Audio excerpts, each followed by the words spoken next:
Bunyi bahasa dapat dikategorikan kepada 3 kumpulan utama, iaitu vokal, konsonan dan diftong.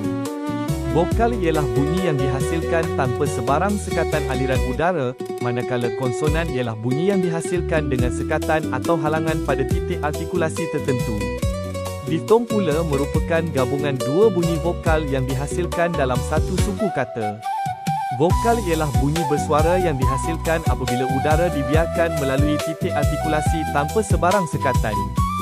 Semasa penghasilan bunyi vokal, pita suara bergetar dan menghasilkan bunyi yang jelas.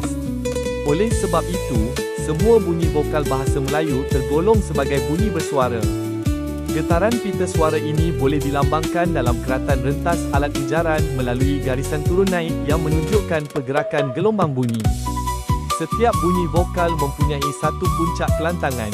Puncak kelantangan ini berlaku apabila aliran udara keluar dengan lancar tanpa sebarang halangan dalam rongga pertuturan. Oleh itu, bunyi vokal menjadi unsur utama dalam pembentukan suku kata dan memainkan peranan penting dalam pertuturan bahasa Melayu. Bunyi vokal dapat dibahagikan kepada dua jenis utama, iaitu vokal oral dan vokal sengawan atau nasal.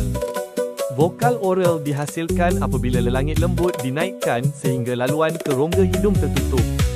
Dalam keadaan ini, udara hanya keluar melalui rongga mulut semasa bunyi dihasilkan.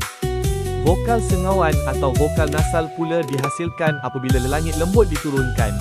Keadaan ini membolehkan udara keluar melalui rongga mulut dan rongga hidung secara serentak. Hasilnya, bunyi yang terhasil mempunyai ciri sengawan yang dapat didengar dengan jelas. Secara ringkasnya, bunyi vokal ialah bunyi bersuara yang dihasilkan tanpa sekatan aliran udara. Bunyi ini terhasil melalui getaran pita suara dan mempunyai satu puncak kelantangan. Dalam bahasa Melayu, bunyi vokal terbahagi kepada vokal oral dan vokal sengawan berdasarkan laluan udara semasa proses penghasilannya.